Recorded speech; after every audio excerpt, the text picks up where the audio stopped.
Hey there, movie lovers! Today, we're diving into the captivating world of the one and only Jennifer Lawrence.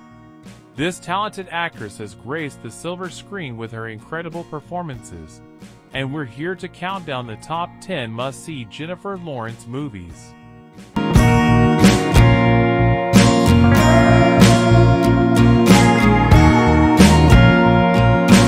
Starting off our list at number 10 is Don't Look Up. Because Lawrence has been such a force on screen, it's a bit shocking how bland she is in Adam McKay's satire. Partly, that's by design. She plays Kate, a mild-mannered, somewhat sarcastic grad student who discovers the comet that's hurtling toward Earth.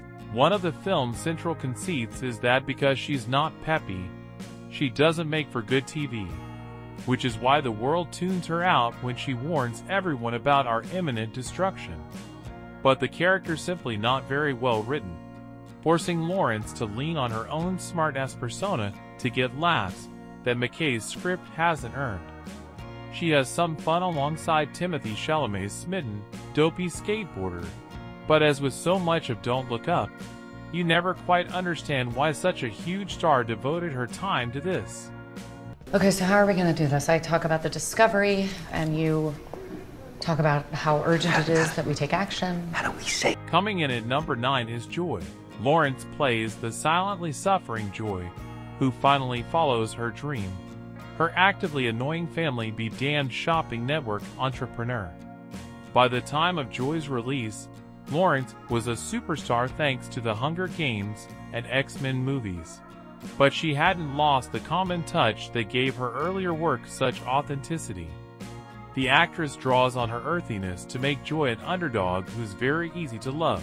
But because the movie's a mess, filled with so many colorful characters meant to be delightfully quirky, that you want to hit them with a brick, Lawrence's sure, steady hand at the wheel has to fight to keep everything running relatively smoothly. She received her 4th Oscar nomination in 6 years for Joy, but it was the first time that her tart, empathetic essence started to feel a bit routine. Never speak on my behalf about my business again. Next up at number 8 is No Hard Feelings. On the big screen, Lawrence has never given a performance like she does in No Hard Feelings, in which she plays Maddie, an unhappy bartender who is content to drink and screw her way through life. We're used to her portraying down-to-earth characters, especially during her indie days, but Maddie is something else. A loser and a jerk, an immature 30-something who refuses to take responsibility for her actions because she's still mourning the death of her single mom. But an unexpected new path presents itself when a rich married couple hire Maddie to date their 19-year-old introverted son, Andrew Barth Feldman, and by date we mean have sex with the guy. The movie's ultimate turn as a sweet story is expected, and Lawrence gives the role all the requisite heart and sincerity it needs. Funny, though, that this movie could be viewed as the flip side of Causeway, a quiet drama that's also about a woman at a crossroads who snaps out of her inertia thanks to meeting a kindly stranger.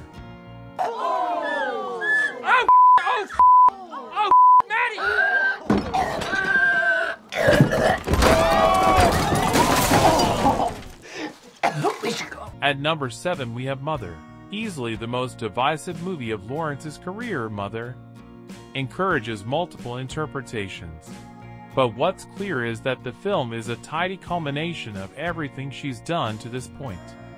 Playing Grace, the young, adoring wife of a creatively blocked poet, Javier Bardem, Lawrence gives a gutsy performance that starts off tense and only gets crazier and more ferocious.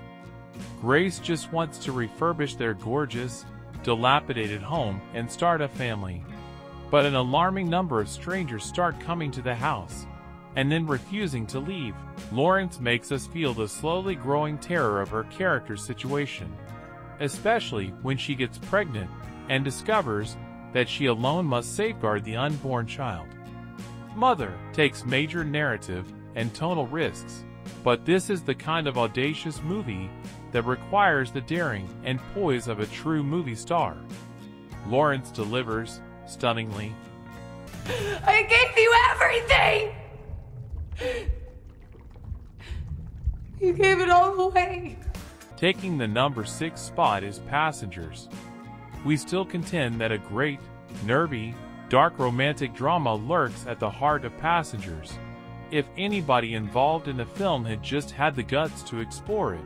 Instead, audiences got the frustratingly milquetoast sci-fi tale of Jim, Chris Pratt, an engineer who accidentally wakes up nearly a century too early during an interstellar journey to a far-off planet and becomes obsessed with a pretty writer named Aurora, Lawrence, who's still in hibernation.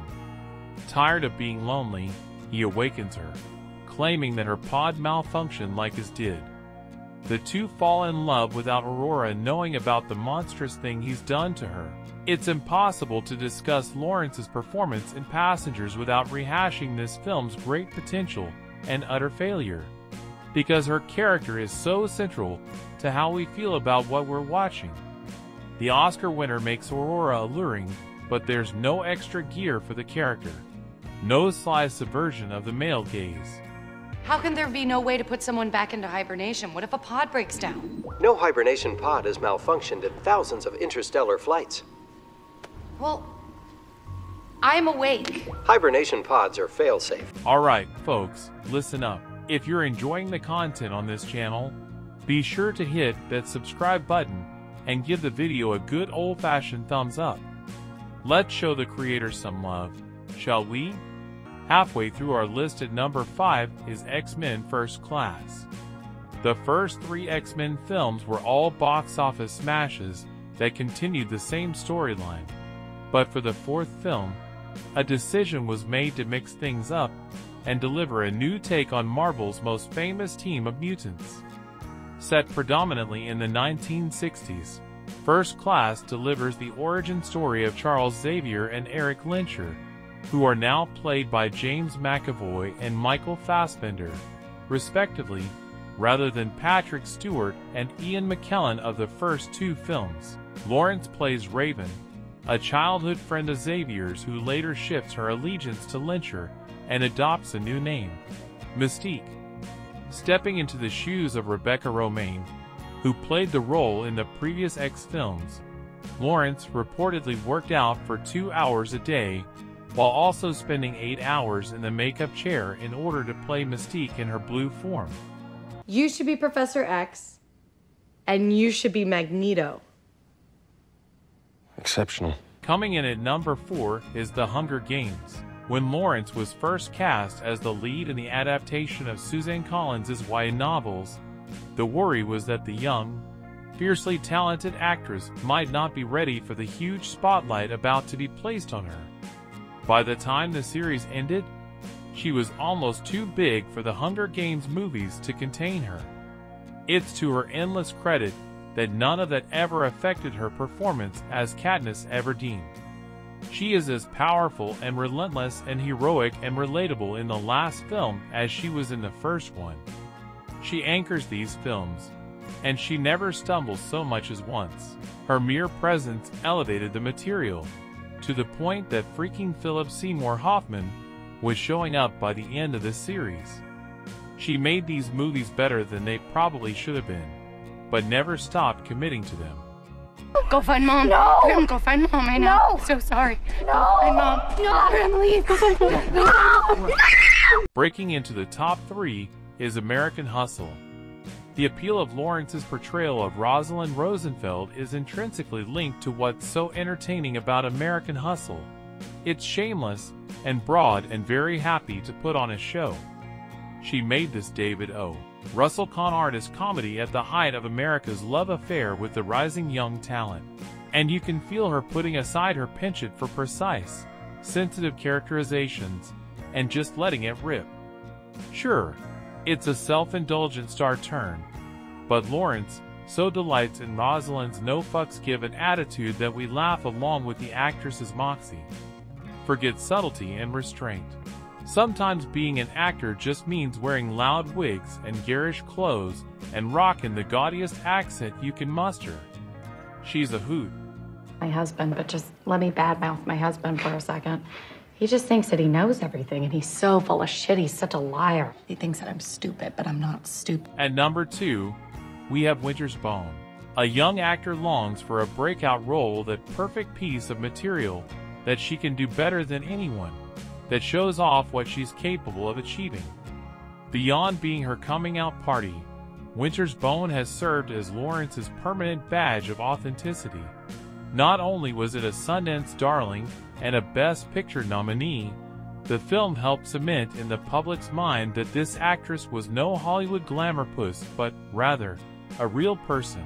That impression is a testament to how bone-dry believable she is as Ree, a no-nonsense Midwestern teen who's had to be the adult in her family for far too long. Ree's harrowing journey becomes so compelling in part because it feels like there's so little distance between the actress and the character.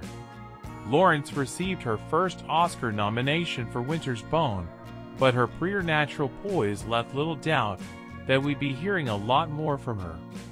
It looked to me like you did. Don't you let me hear that's a story getting around. I don't talk about you, man. Ever. And finally, taking the number 1 spot on our list is Silver Linings Playbook. Lawrence and Cooper, as the screwed-up couple at the film center, have chemistry that is both combustible and deeply involving. They're either perfect for each other, or they're gonna kill each other. And Russell hits the right notes. And when in doubt, he turns the camera on Lawrence, who, playing a character she's admitted she didn't entirely understand, basically blows everyone else off the screen every second she's on it. It's hard to pinpoint the exact moment that Lawrence won her Oscar, but for our money, it's the moment when Robert De Niro, one of the greatest actors of the past 100 years, and a cinematic force the likes of which we've never seen before, begins to pipe up about Lawrence being a bad influence on his son and costing his beloved Philadelphia sports team's bad juju, and Lawrence shuts him down, kicks him into the floor, then slugs a Budweiser in triumph. She's the most powerful force in the room, always, whoever else is in the room. Even De Niro. I want you to remember everything. I want you to remember all of the good stuff that we have here. Of course I do. Just check in. I gotta go find Veronica. Hi, good evening. There you have it, movie lovers, the top 10 must-see Jennifer Lawrence movies. From her breakout role in Winter's Bone to her Oscar-winning performances in Silver Linings Playbook and Joy, Jennifer Lawrence has proven time and time again that she is a force to be reckoned with in the world of cinema. So what are you waiting for? Go watch these incredible films and witness the magic of this truly talented actress.